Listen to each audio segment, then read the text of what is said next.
Since January, when the first death was recorded from the coronavirus, Africa seemed to have been spared from the devastation that quickly spread from Asia to Europe, North to South America, and even Australia. For the region, the infection was just a growing threat, but reality has now set in, leading to the imposition of stricter measures in an attempt to prevent a major outbreak. Details in this report compiled by Mufe Opurachoba.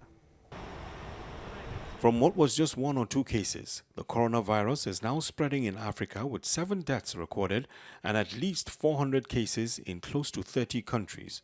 According to the latest data, the breakdown is as follows.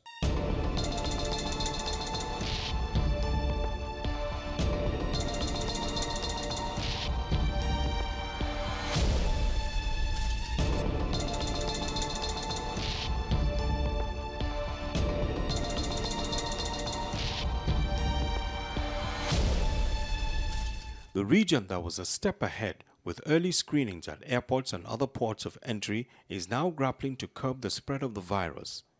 Some would say it has had time to observe what other regions are doing and prepare, but most symptoms tend to develop days after arrival. This was seen in Nigeria's first patient who was asymptomatic upon arrival before later falling ill, hence the need for stricter measures, especially travel restrictions.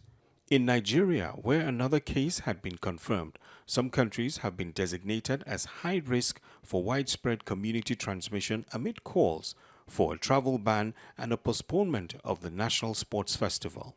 Though these measures could be hampered by the indefinite strike embarked upon by resident doctors over delayed pay and unsafe working conditions, Kenya's effort to tackle the global pandemic have also been affected by nurses who have started to go slow at a coronavirus isolation ward in the capital city, Nairobi. The nurses say there is a shortage of protective gear and they have not received adequate training on how to deal with patients.